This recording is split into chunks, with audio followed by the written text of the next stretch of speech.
The northbound train cut through the Arizona territory like a streak of iron drawn across pale winter sand. Misa sat pressed against the window, hands folded on her travel bag, watching sagebrush and dust roll past beneath the sinking sun. She had never been this far west, never seen land stretch so wide that the sky made a dome over everything. It frightened her a little, but it thrilled her more. She was headed for the wealthy Montclair family near the Apache settlement, promised work as a nanny for their children. The pay was more money than she had ever held, enough to change her life, enough to start over. Her heart held tight to that hope as the train clattered toward evening. Inside the car, passengers dozed or played cards. A group of ranch hands lounged near the back, boots propped up, laughing too loud. Misa kept her eyes lowered, as she always did. Those strangers often looked twice at her. Not because she was strange or flamboyant, quite the opposite. She was beautiful in a quiet way. Soft dark hair pinned neatly, warm brown eyes, and a calm face touched with early winter light. More than one man had stared at her that afternoon, though none kindly. A sharp whistle sounded, the brakes screeched. Outside, a lonely depot appeared through the dust, a small wooden sign, swinging on rusted nails. Rangers Hollow. The train slowed to a stop. The conductor slid the door open and hollered, "Rangers Hollow." "Quick, stop just a minute." Passengers shifted, gathering bags. Lisa reached for her coat and checked the small paper in her hand. She squinted. Apache Station. She expected another hour before arriving, but the train had slowed so quickly that her tired mind faltered. Had she misread the schedule? Had the conductor said Apache already? Her heart skipped. The ranch hands chuckled. "Well, look at her," one of them said. "Pretty little gal, don't even know where she's going." "You thinking about getting off or just daydreaming?" another teased. Heat rushed to her cheeks. She rose, clutching her bag. People crowded forward, and she was swept along without thinking. Her boots hit the platform just as the conductor leaned out again. "All aboard. Next stop, Apache." Her breath froze. Apache. Not Rangers Hollow. She spun toward the train, but the doors slammed shut. Wheels clanged, pistons hissed, and the engine lurched forward. She ran a few steps, waving. "Wait, you got off at the wrong stop." Passengers leaned from open windows, laughing. "How'd you manage that? She can't read a sign?" "Lord, sweetheart, that's Apache next, not this old ghost town." Someone whistled mockingly. Another yelled, "Pretty face, empty head." The conductor glared at her, shaking his head.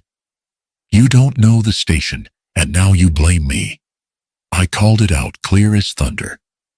Then the cars rattled past, the caboose lantern swinging like an eye that refused to look at her. And just like that, the train was gone, vanishing down the track into red dust and sunlessly set. Misa stood alone on the empty platform. A cold wind cut across the depot, lifting the hem of her dress. Tears welled before she could stop them. She pressed a hand to her mouth, swallowing a sob. All her careful plans, and now she was stranded miles from where she needed to be, at night, in a strange land where she knew no one. Behind her, Rangers Hollow looked less like a town and more like a forgotten memory. A closed general store, an abandoned stable, a telegraph pole leaning like a tired man. No lights burned anywhere, no one to ask for help. Her breath trembled. She sat heavily on the bench beneath the depot's overhang and let her tears fall. She had so little left in the world, no family, no home worth returning to. That nanny job had been her only chance for stability, maybe even respect. Now it felt hopeless. Footsteps sounded softly on the wooden planks. Misa wiped her cheeks, expecting another traveler ready to mock her. Instead, when she looked up, she saw a man she had not noticed on the train, a tall figure, wrapped in a worn buffalo hide coat, skin touched warm by the sun, long black hair tied loosely behind him in Apache fashion. His eyes held a steady, quiet strength. He stopped a few feet away, giving her space. "You all right, miss?" His voice was deep and gentle. She shook her head, lips quivering. "No, you made a mistake. I got off at the wrong station and the next train won't come till morning. I've lost my job before it even began." The man studied her a moment, then sat on the bench, a respectful distance from her. I heard the trainmen shouting. Sometimes folks forget that not everyone's traveled these routes before. Fresh tears fell. Everyone laughed at me. That says more about them than it does about you. Something in the way he said "tooth" a calm, firm without judgment, softened the tightness in her chest. He rested his hands on his knees. "Where were you headed?" "Apache Station. The Montclair family hired me to look after their children.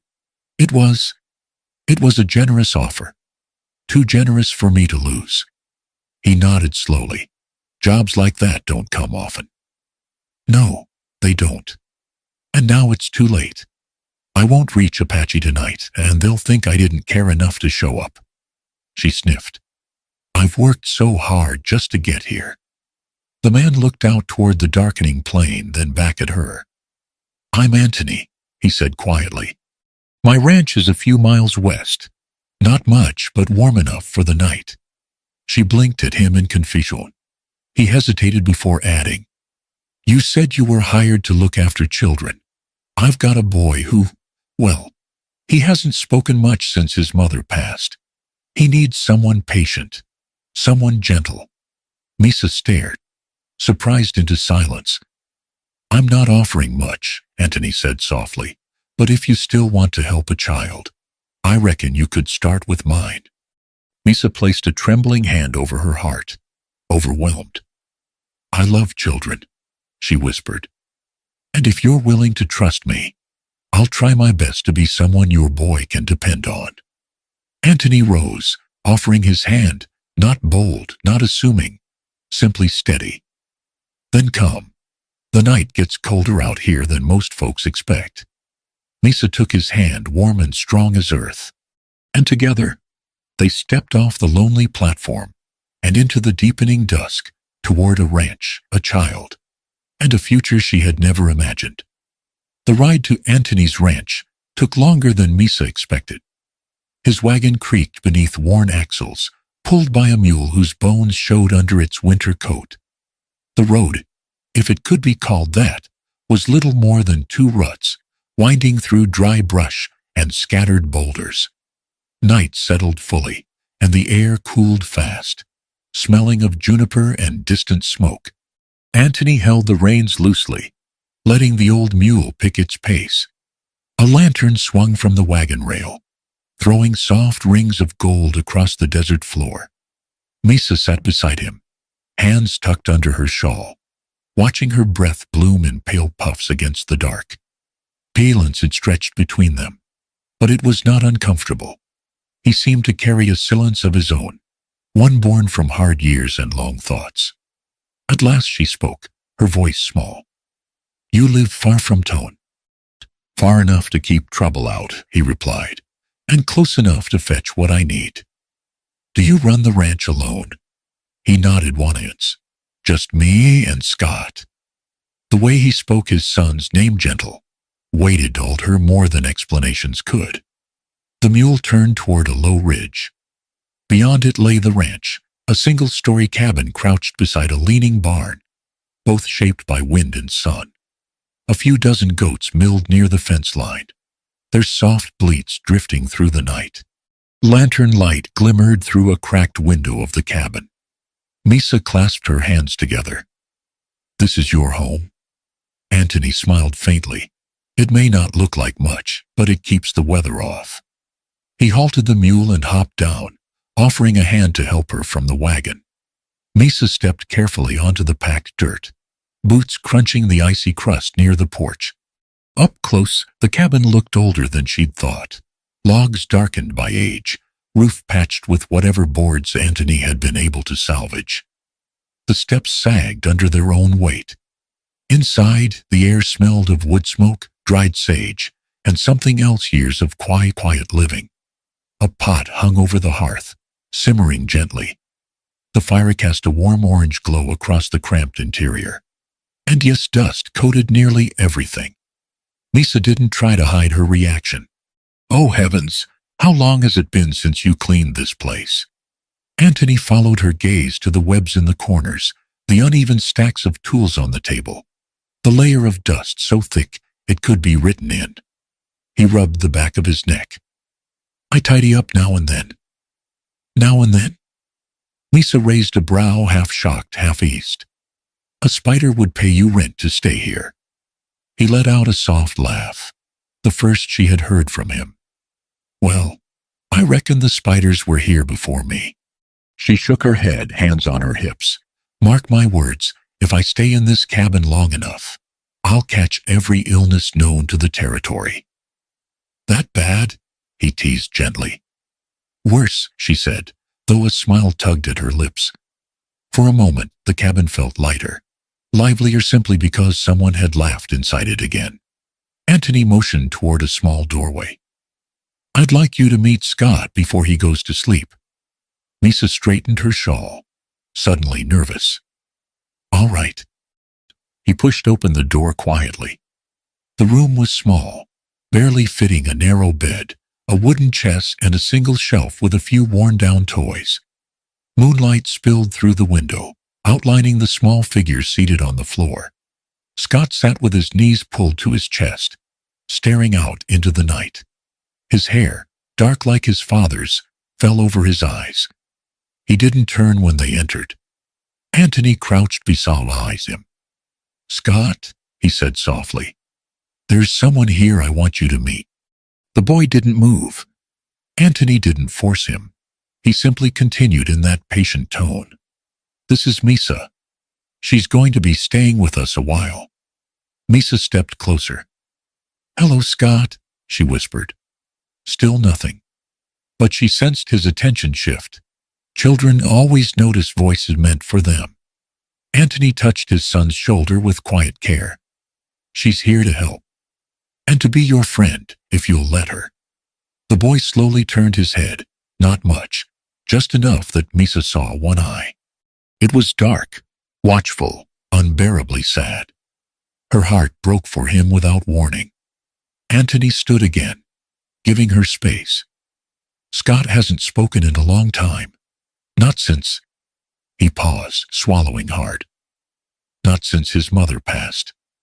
Misa lowered her voice, gentle as soft cloth. "I understand." "I hope," Anthony said quietly, "that you'll care for him, as though he were your own." She nodded.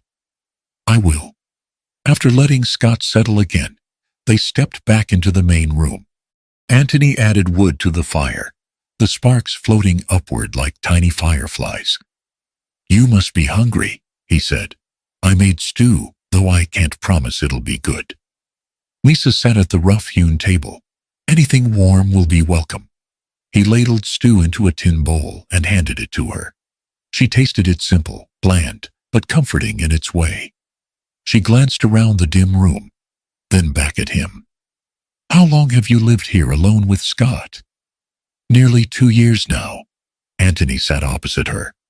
"After my wife, after the fire, we kept to ourselves. Folks in town tried to help at first, but Scott—" He searched for the right words. "He shuts down when strangers come." "And with you?" she asked gently. "A little better," he admitted. "But even with me, he's somewhere far away most days." Lisa thought of the small figure staring out the window, trapped between memory and grief. She folded her hands and spoke softly. "I hope I can reach him, even if it takes time." Anthony met her eyes then, and something unspoken passed between them. Gratitude maybe, or hope gently coming back to life. "Thank you," he said, voice low. Outside, the goats bleated as the wind shifted. A coyote called somewhere on the ridge. The desert night wrapped around the lonely ranch like an old blanket, thin in spies, worn in others, but familiar all the same. Inside, for the first time in a long while, another heartbeat had joined the quiet. And the house felt just a little less empty. Morning in the desert arrived quietly, without the drama of birdsong or bustling streets. Instead, a thin silvery light crept across the ridge and threaded through the cracks of Antony's cabin, touching the dusty floorboards before anyone stirred. Misa woke before dawn, as she had always done when working in families back east. Old habits were easier to carry than Big's. She sat up on the cot Antony had set near the hearth and wrapped her shawl tightly. For a long moment, she simply listened. The soft pop of embers fading in the stove, a goat bleating somewhere beyond the pasture fence, the faint wind moving past the cabin walls like a long sigh. It was a lonely sound, but not unfriendly. Misa rose and smoothed her dress. Then, rolling up her sleeves, she looked around the dim room and nodded to herself. "This place needs sunlight," she whispered. She pushed open the shutters, letting the early glow pour in. Dust motes swirled like dancing spirits. She shook out rugs, swept corners, gathered broken bits of kindling, and wiped the thick layer of dust from the table until the grain of the old wood showed through again. She worked quietly, not wanting to wake the two sleeping in the back room. When she stepped outside to fetch water, cold air stung her cheeks, but the dawn sky was breathtaking, rosy gold near the horizon, stretching into a deep blue overhead. A small herd of goats shuffled nearby, some raising their heads to watch her curiously. They weren't like the cattle she'd known in Kansas. These animals had nimble legs, bright eyes, and personalities as stubborn as weather. She filled a bucket at the pump, carried it inside, and started the morning in earnest, warming milk, stirring oats, and cutting a bit of dried fruit she'd found in Antony's pantry. The smell filled the room, warm and sweet. By the time she ladled porridge into bowls, Antony emerged from the hallway, hair loosely tied back, boots half-laced. He paused in the doorway, eyes widening slightly at the clean floor, the open windows, the sun finally flooding inside. "Well now," he murmured, "the place looks almost different." "It is different," Misa replied, brushing her hands on her apron. "It's alive again. Houses need light, same as people." Antony smiled, a small smile, but true. "I reckon you're right." Scott appeared then, barefoot, hair tousled, clutching a worn blanket. He paused when he saw Misa at the stove, uncertainty settling over his small face. Misa turned and gave him a warm, easy smile, the kind that didn't ask too much of him. "Good morning, Scott," she said softly. He didn't respond, but he stepped inside and sat at the table without turning away. That small act, to Misa, felt as big as a spoken word. Antony set a bowl in front of his son. Scott lifted the spoon slowly and began to eat. "That's good," Misa whispered, barely loud enough for the boy to hear. He didn't answer, but he kept eating. That was enough. After breakfast, she stepped outside with a metal pail to collect fresh goat milk. Antony followed, showing her the simple routine: how to coax the goats into the pen, how to check whether they were ready for milking, how to soothe the more temperamental ones. "This here is Juniper," Antony said, pointing to a brown doe with wise eyes and a stubborn stance. "She'll kick the bucket if you don't say it just right." Misa knelt. The goat flicked her ear at her. "Be nice," she told it gently. The goat bleated in indifference. Antony chuckled. "She don't listen to me either." Misa wrapped her fingers around the goat's teats, unsure at first, but found a rhythm quickly. Milk hit the pail with a steady tapping beat. She beamed. "I think I've got the hang of." Juniper shifted suddenly, bumping the bucket so hard the milk splashed up Misa's sleeve and across her skirt. Antony tried to stifle a laugh and failed. "I did warn you." Misa gasped as cold milk soaked into her dress. Oh, saints alive, she did it on purpose. Probably, Anthony said. But Scott, standing in the doorway, let out the smallest sound. It wasn't quite a laugh, but something close, something warm. Lisa froze, then turned toward him.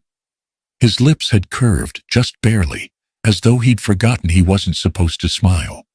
The sight made her heart swell. That's worth a little spilled milk, she whispered. The rest of the day continued in small but meaningful steps. Misa swept dust from shelves, shook out blankets in the sun, and washed the dishes Anthony had insisted were clean enough, but clearly weren't. She shrugged off his gentle protests. I can't live in a house that thinks it belongs to spiders more than people, she said. In the afternoon, she found an old book of fables on a dusty trunk. She brought it outside where Scott sat quietly under the porch awning, watching the goats graze along the slope.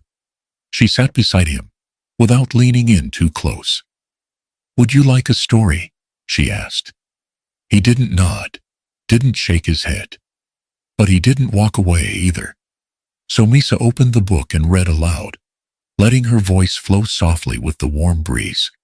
Scott glanced at her once, then again, then slowly leaned his head against the porch post, closer to her than he had been the day before. Anthony watched from the corral, arms folded across his chest, dust rising around his boots. And though he said nothing, the relief on his face was unmistakable. Someone had finally found the way to reach his boy. As evening settled and the desert cooled, Misa prepared supper: simple fried potatoes, the last of the cured goat meat, and warm bread she managed to bake from scratch. The three of them ate together, quiet but comfortable. After the meal, Scott did something astonishing. He handed his empty plate to Misa, not to his father, not left on the table to her.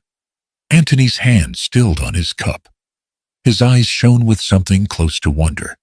And for the first time since she'd stepped off that cursed train, Misa felt she belonged exactly where she was. A small ranch, a quiet yeti man, a wounded child, a home slowly remembering how to be a home again. Winter evenings on the desert plain had a way of settling early, as though the sun tired faster out here. By the time supper dishes were washed and stacked to dry, the sky had darkened to a deep indigo. A cold wind swept in from the ridge, brushing dust across the yard in low, quiet breaths. Scott had already fallen asleep, worn out from a full day of watching goats, listening to stories, and helping Misa fold freshly dried blankets. He didn't speak, not yet. But his silence no longer felt like a locked door. It felt more like a child holding his breath, waiting to see if the world would stay gentle with him. Misa tucked the quilt around him, smoothing his hair. His small face looked peaceful in the lamplight, lips parted slightly, eyes resting without fear. It gave her a sense of quiet pride. She dimmed the lantern and stepped softly into the main room. Anthony stood at the door, pulling on his coat. Care for a bit of fresh air? He asked. Misa nodded. It's been a long day, a lovely one, but long. They stepped onto the porch. The boards creaked underfoot, old wood carrying old memories. Misa wrapped her shawl tight around her shoulders. The air smelled of cedar smoke and white sneezing.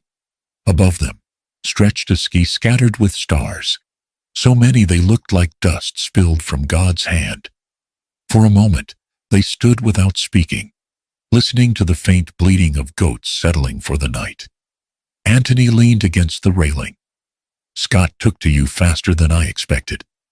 I didn't do much, Misa said softly. I only stayed. That's more than many managed. He paused, voice low. More than I managed at first. She turned her head slightly. What do you mean? Anthony breathed out, a slow exhale that misted in the cold. After the fire, I didn't know how to be a father to a grieving child. I barely knew how to breathe myself. Misa rested her hands on the railing, fingers brushing rough wood. You lost your wife in that fire? He nodded. Her name was Liaya. She was Apache, born along the White River. We raised goats together, tended the land, made a life from little more than hard work and hope. She had a laugh that filled this whole porch. I can still hear it sometimes, when the wind hits just right. Misa looked out over the dark pasture, letting the weight of his words settle. I'm sorry, Anthony. I truly am. It happened fast. His voice grew rough. A storm rolled in. Lightning struck the hay barn. Flames went up before I could reach water. I grabbed Scott first. He was only 6 then, and I ran out with him in my arms. When I turned back for Liaya, his jaw tightened. The roof collapsed. I couldn't save her. Misa's breath caught. Loss like that lived forever. She heard it in every word he spoke. For weeks afterward, he continued, Scott woke screaming. Then one day, he didn't. He just stopped speaking, stopped crying, stopped everything. Anthony lowered his head. Like the fire didn't just take his mother, it took the boy he used to be. Misa touched his forearm gently. He's still there, Anthony. He's somewhere inside, waiting. Children hide when the world feels too big, too cruel.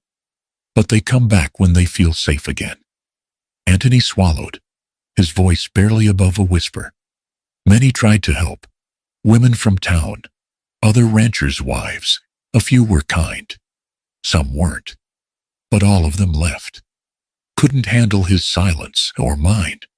His eyes lifted to hers, full of a quiet ache. You're the first person he hasn't pushed away. Misa felt warmth rise behind her ribs. That's because I don't expect anything from him. Or from you.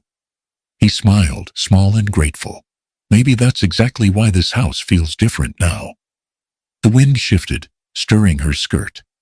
Lantern light from inside cast a golden frame around them. Misa stepped closer, her shoulder nearly touching his. I didn't have much growing up, she admitted. No siblings. My father passed early, and my mother worked herself sick, trying to keep us fed. I learned young what loneliness looks like. It makes a home go hollow. She paused. This house, this family, it doesn't feel hollow. Not anymore. Anthony looked at her with a softness she hadn't seen before. Something new and deeply human. You've brought life back through the door, Misa. I don't know how you did it, but you did. I didn't bring anything, she whispered. I just came at the right time. He shook his head gently. No, you came at the time we needed. A silence followed, warm and unspoken. Words weren't necessary. The porch held them both quietly, two people who had lost so much and yet stood side by side, as though being rebuilt by the same desert air. After a while, Misa said, Scott will speak again. I can feel it. Anthony looked out toward the boys' room, the faintest glow of lamplight behind the curtain. I pray you're right. I don't think it's prayer, Misa replied softly. I think it's time. And patience, and love, even if no one says the word out loud. Anthony turned back to her, eyes shining with the weight of shared hope. You're a strong woman, Misa. She smiled gently. Someone had to be. The goats bleated softly from the darkness. A coyote answered on a far ridge. The desert night wrapped around them like a great quiet cloak. Inside the cabin, a small boy slept easily for the first time in weeks.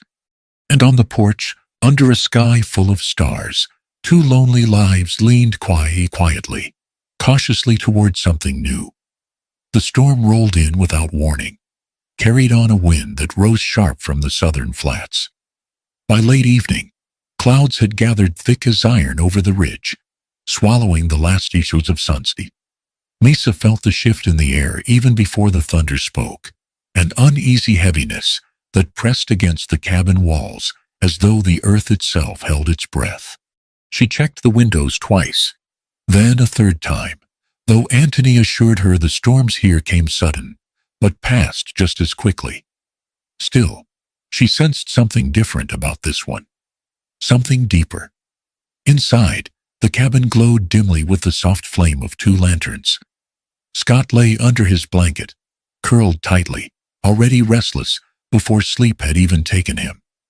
Misa sat beside the bed, smoothing the quilt across his small shoulders. Outside, wind thrust itself at the boards with a long, angry groan. "Don't worry," she whispered. "Storms make loud noise, but they pass." Scott's eyes flickered, but he didn't answer. He rarely did. Yet his fear moved between them, like a living thing. "Try to rest," she said softly. She blew out the lantern and stepped into the main room. Anthony was stacking firewood inside the door. "Wind's fierce tonight," he murmured. "Yes," she said, hugging her shawl around her. "It feels heavy." He nodded, though his thoughts seemed elsewhere.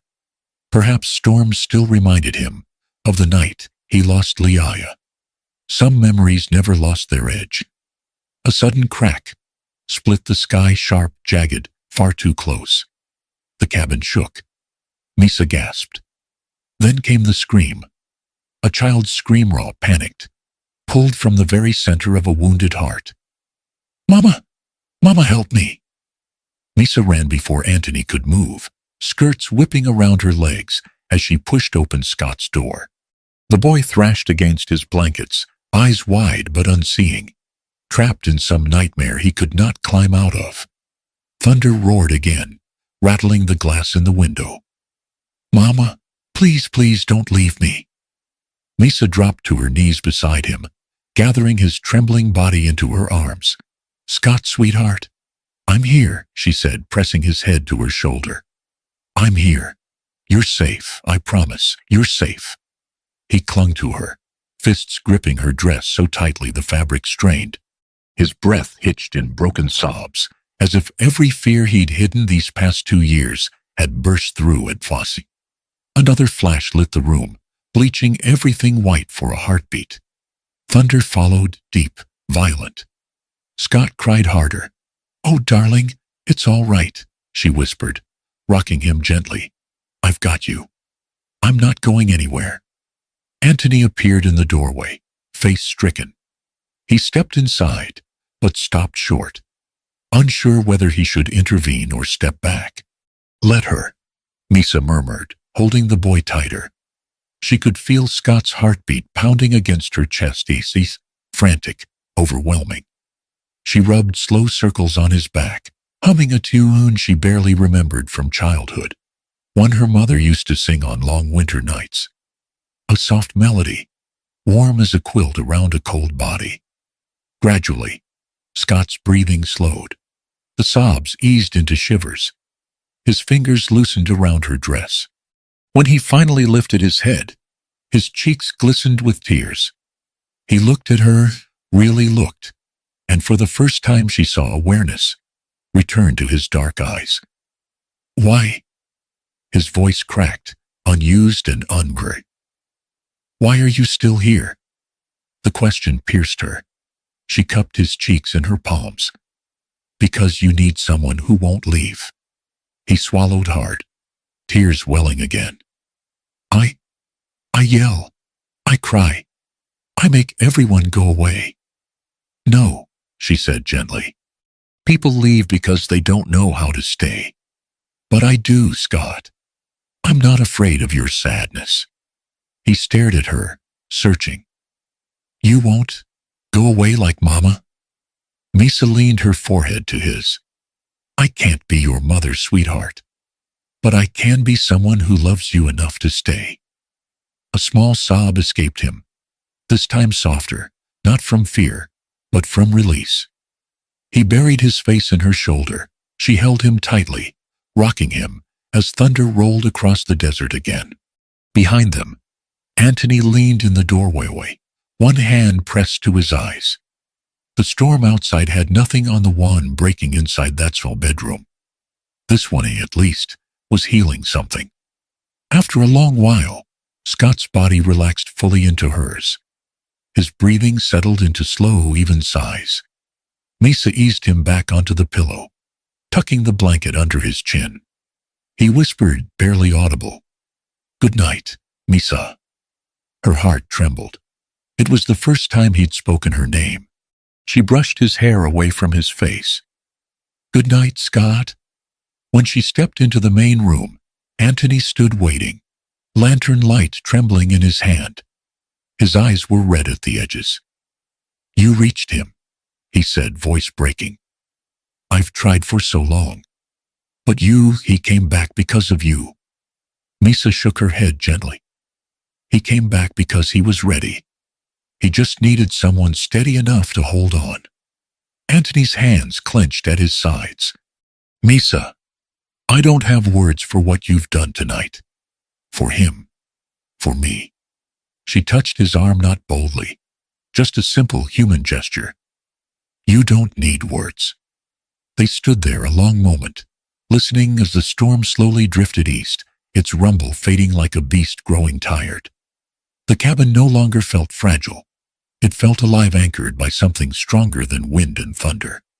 Inside, a child slept peacefully. Outside, the desert breathed a little easier.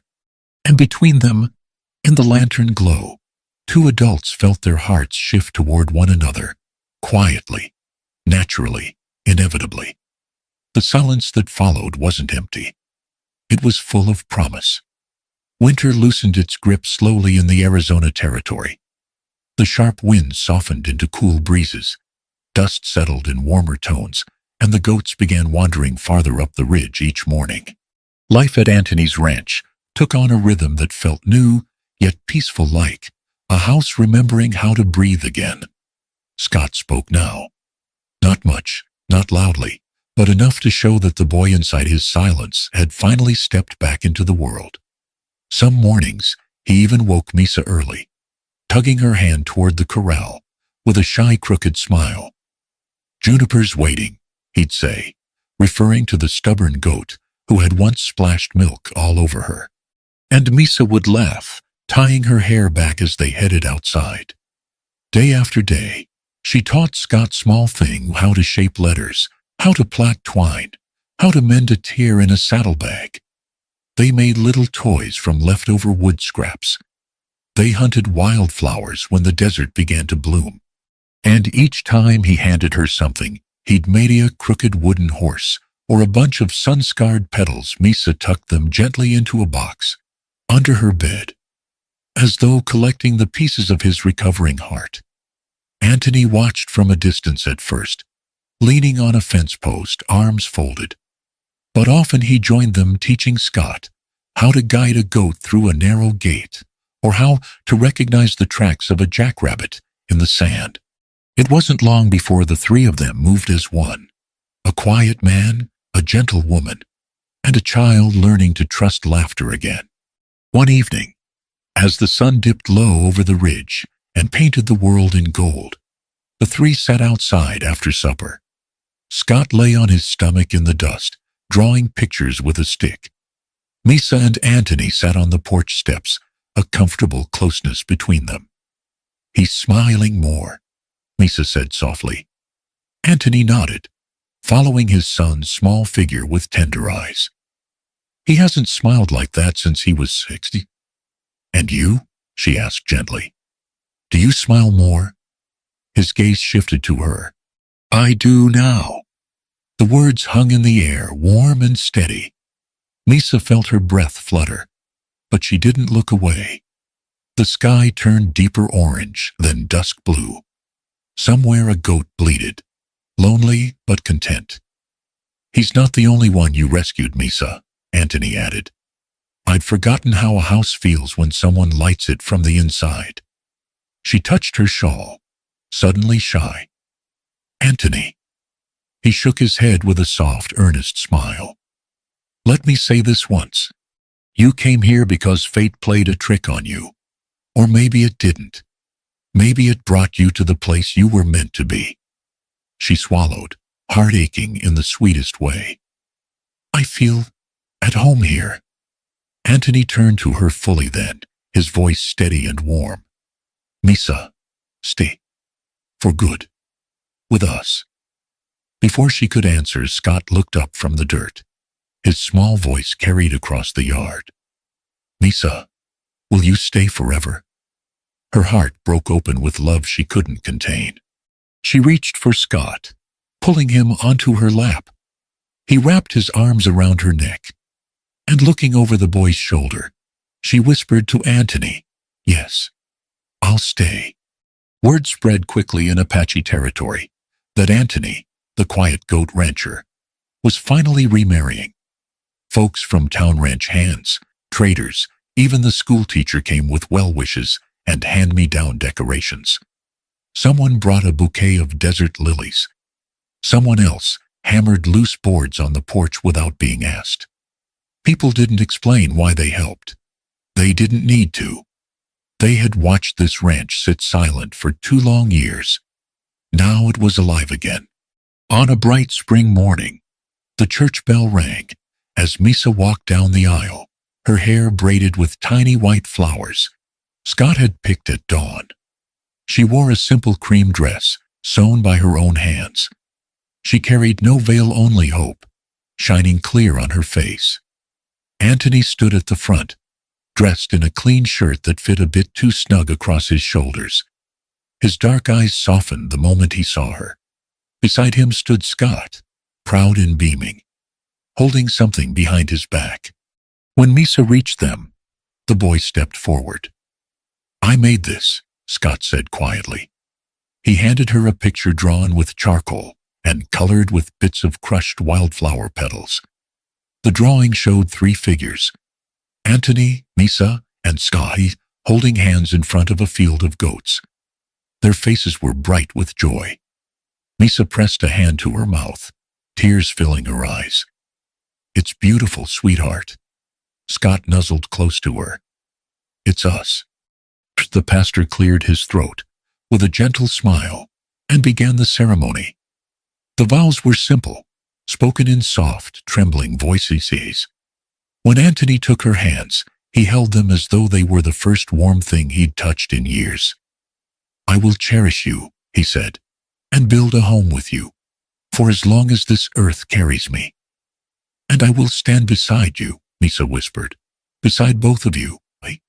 When he kissed her, the congregation burst into applause, not loud but warm, like the rising of a kind sun. Scott threw his arms around them both, burying his face between them. And so, under the Arizona sky, among the people who had watched tragedy turn slowly into hope, a new family was born, not by blood, not by expectation, but by the gentle, steady work of healing. Later, as goats graced beyond the fence, and the horizon blazed with another wild sunset, Anthony squeezed Misa's hand and said quietly, "Thank you for missing that train stop." She smiled up at him. "It wasn't a mistake, Anthony. It was a beginning." And together with Scott's laughter ringing across the pasture, they stepped into a life where none of them would ever face the silence alone again. And so, beneath the wide Arizona sky, their little family learned that even the loneliest roads can lead home when love is waiting at the gate. Thank you for riding along with their story, and may your own path be warmed by such quiet miracles. Please remember to hit subscribe, like, share, and leave a comment so I can bring you more wonderful stories. Thank you all for listening.